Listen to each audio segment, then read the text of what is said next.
Seja bem-vindo. Estamos em mais uma edição do programa Palavras Consoladoras, que trata de conteúdos espíritas baseados no Evangelho de Jesus. Estaremos com você durante 15 minutos.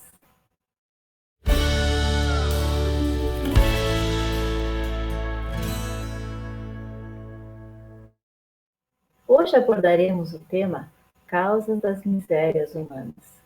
Lembramos que a bibliografia está na descrição deste vídeo. Para nos auxiliar a expandir a interpretação desse texto, recebemos com carinho o colega Jefferson Quadros, trabalhador do Movimento Espírita em Caxias do Sul. É uma alegria estar contigo hoje, Jefferson. Seja bem-vindo. Olá, Rose. Muito obrigado pelo convite, muito obrigado pela oportunidade que me oferecem de estar aqui com vocês conversando um pouquinho sobre o Evangelho de Jesus. Nós que agradecemos. Então, o tema é bem instigante, né, Jefferson? E os espíritos nos ensinam que os diversos mundos habitados estão em condições diferentes uns dos outros quanto ao grau de adiantamento ou inferioridade de seus habitantes. Sendo a Terra um mundo de provas e expiações, Jefferson, isso explica por que ainda encontramos tantas maldades na Terra?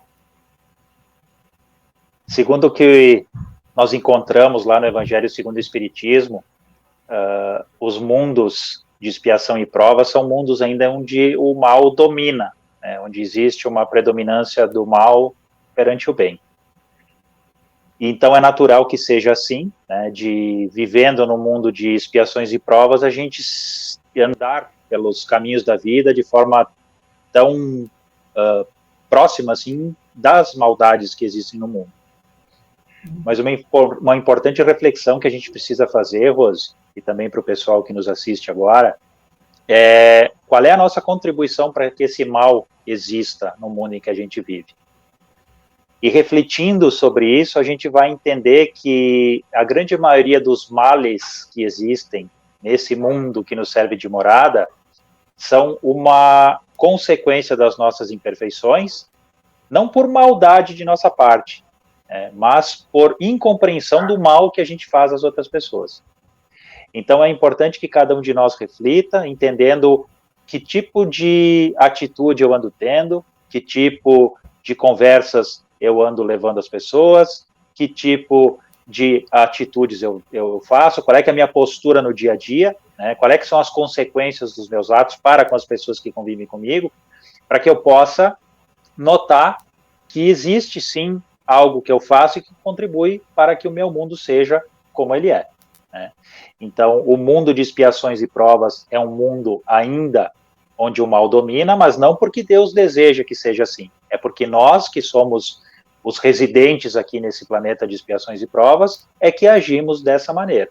Então, a mudança tem que partir de nós também. E para que a mudança exista, é preciso que nós tenhamos consciência de que nós colaboramos para com as maldades do mundo. Aí a gente pode pensar, mas eu não faço maldade nenhuma, eu não mato ninguém, eu não assalto lugar nenhum, né? Mas a gente não se dá conta das pequenas maldades que a gente faz que passam despercebidas, né? Vamos dar um exemplo bem prático. Quando eu vou lá no mercado e a menina do caixa me dá 10 centavos a mais de troco, que não era meu, eram da empresa, né? Eu fico quieto porque eu ganhei 10 centavos de desconto. Quem está perdendo não é o mercado, quem vai perder é aquela menina que está ali e deu o troco de maneira errada, por desatenção ou algum outro motivo, mas eu fico quieto porque eu tive um benefício, mas esqueço o prejuízo que eu levei à pessoa. Então a gente precisa se dar conta desses pequenos detalhes. Esse foi um pequeno mal que eu fiz para alguém, né, que eu nem conhecia, que eu não tenho relação, mas eu fiz um mal, né, porque eu levei um prejuízo. E assim a gente pode fazer, né, agindo de maneira incorreta em todos os campos da vida. E nós precisamos refletir sobre isso, né, para que a gente evite de fazer essas pequenas maldades que fazem com que o nosso mundo seja o que ele é hoje. E essa mudança tem que começar por dentro de cada um de nós. Então, nós podemos dizer que nós somos responsáveis, né, e que um dia nós vamos ter que dar conta de todas essas nossas atitudes, né, e quando nós temos essa consciência, faz toda a diferença em nossa vida, porque Perfeito. faz com que nós tenhamos, então, atitudes melhores todos Com os certeza. dias. Com certeza. Que assim seria bom que fosse, né? Não, e vamos conseguir fazer. Aos poucos. Isso aí. Jefferson, lá no capítulo 3 do Evangelho segundo o Espiritismo, no item 7, nos diz que a Terra é um subúrbio, um hospício, uma penitenciária e um país malsão. Ao ler isso, ficamos impressionados. Eu te confesso que também, quando eu fiz a leitura desse item, eu me impressionei bastante. Tu pode explicar um pouco para nós? São adjetivos pesados, né? Quando a gente se depara com eles, não fazendo aquela leitura superficial, mas fazendo uma leitura para entender o que o Evangelho nos ensina, são adjetivos que chocam, né? E a gente se sente inserido nesse ambiente que o Evangelho nos traz, né? Trazendo para nós essas características do ambiente que a gente vive.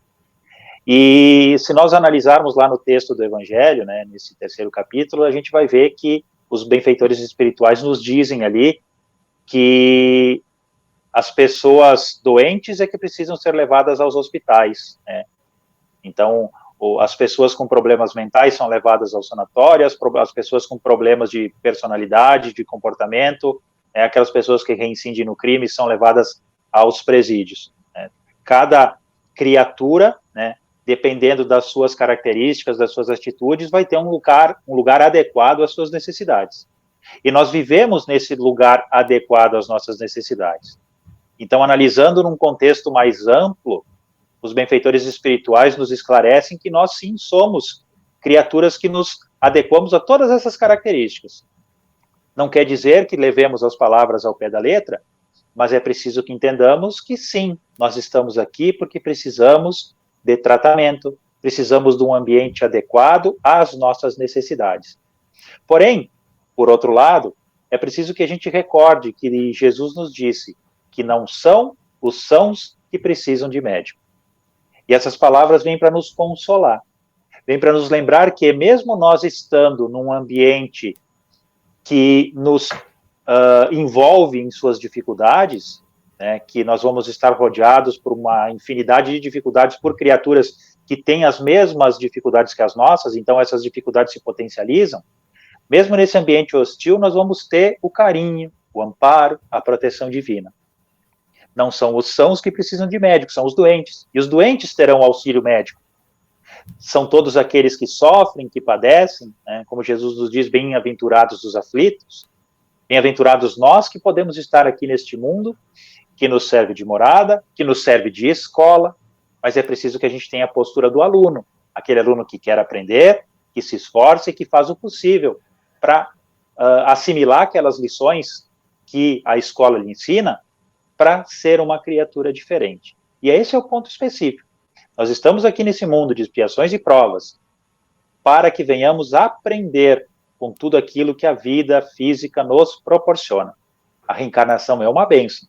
E estar aqui nesse planeta também é uma bênção. Deus nos colocou aqui porque a gente precisa estar aqui. Aproveitemos a oportunidade, tendo consciência de que os nossos esforços serão recompensados na hora certa. E saber de tudo isso também faz a diferença quando, no nosso dia a dia, nós conseguimos olhar quem está ao nosso lado de uma forma com mais compaixão, referente muitas vezes às suas mazelas, né? As atitudes, muitas vezes, que nós percebemos que no nosso olhar são negativas, mas que essa pessoa ainda não percebe que é. Então, ter o conhecimento faz toda a diferença para nós. E como faz? E por que, Jefferson, alguns espíritos seguem o caminho do bem e outros o do mal? Boa pergunta. E aí a gente se remete ao que Kardec nos ensina lá no Livro dos Espíritos, que todos nós somos criados simples e ignorantes.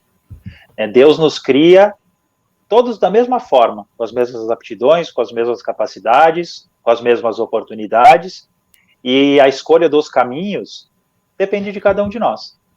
Nós não fomos, uns ou os outros, criados com aptidões para o mal ou para o bem. Nós fomos criados neutros. né, com uma neutralidade. E aí a gente escolhe o caminho que nós vamos seguir. Se eu quiser fazer o bem, eu vou fazer. Se eu quiser fazer o mal, eu vou fazer. Porém, dentro de certos limites. É preciso que a gente lembre que todo mal, né, ele tem um controle divino. Então, a gente jamais vai conseguir praticar o mal indiscriminadamente. Uma porque traria prejuízos muito grandes para nós, e uma porque nós poderíamos prejudicar alguém que não tem necessidade de sofrer. Né? Então, a gente precisa entender isso também, né? Deus está supervisionando tudo, mas dentro de certos limites nós podemos fazer as escolhas. É o uso do livre-arbítrio. Então, quando a gente vê aqueles nossos irmãos e irmãs de caminhada que se comprazem no crime, nós precisamos entender que são criaturas não más. Né? A gente usa aquele sentido da palavra assim mais amplo e mais, vamos dizer assim, mais cru, né? Entendendo o mal como algo eterno. São criaturas que ainda não entenderam a importância do bem e do amor. São criaturas que ainda não se deram conta da importância do amor nas nossas vidas, na vida deles também, né? E que não se dão conta do prejuízo que estão causando para si mesmos. Mas, dentro em breve, tenhamos certeza que essas pessoas também se darão conta e começarão a mudar os seus caminhos. Porque ninguém gosta de sofrer. E quando a gente planta o mal, é preciso que nós tenhamos convicção de que, hora ou outra, o mal estará presente na nossa vida. E como a gente não quer sofrer, chega um momento em que a gente cansa de fazer o mal e se esforça por aprender a fazer o bem. E aí o bem, esse nunca mais sai das nossas vidas. Um dia nós chegaremos, né? E como Deus é bom, que Ele respeita todas as nossas escolhas, Ele utiliza o tempo, né? Para que a gente possa despertar para essas grandes verdades. O tempo passa rápido. Jefferson, tuas considerações finais para que nós possamos encerrar esse nosso questionamento, esses nossos apontamentos. Rose, e também o pessoal de casa que nos assiste. A gente vive num mundo de expiações e provas, mas nós vivemos também num mundo de bênçãos. É preciso que nós entendamos que o lugar que nos serve de morada é uma escola. E essa escola não pode fazer por nós aquilo que nós precisamos fazer. Não nos apeguemos às dificuldades do mundo, mas sim em tudo aquilo que o mundo nos traz, que pode ser útil às nossas vidas. Aprendamos com as lições do dia a dia, evitemos cometer erros repetidamente, procuremos nos transformar, nos tornando pessoas melhores. Sigamos os exemplos de Jesus, lembrando que Ele é o nosso modelo e guia. Quando a gente conseguir praticar tudo aquilo que consta no Evangelho, temos certeza que estaremos no caminho certo. Comecemos aprendendo a fazer pelo próximo o que nós queremos a nós mesmos. Lembrando que o nosso mundo, que está numa transição para um mundo de regeneração, não vai poder mudar sozinho. A regeneração tem que acontecer em nós. E se o nosso mundo é um mundo de expiações e provas, é porque a gente ainda precisa. Estejamos conscientes disso e nos esforcemos para que a gente possa mudar intimamente e aí, também gradativamente, mudar o nosso mundo. Obrigado pela oportunidade. Jefferson, foi um privilégio fazer essa troca de ideias contigo. Desejo uma boa semana para você. Muito obrigado. Os mundos felizes não são exclusivos para alguns privilegiados. Deus é imparcial, faz todos os seus filhos partirem do mesmo ponto e não beneficiaria ninguém. Dá a eles os mesmos direitos e as mesmas facilidades para chegarem até lá. As primeiras posições são acessíveis a todos, mas somente pelo trabalho elas podem ser alcançadas. Permanecer séculos nas camadas mais baixas da humanidade ou chegar às primeiras posições, o quanto antes, dependerá apenas de cada um.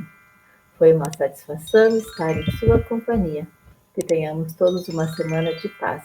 Até o próximo programa.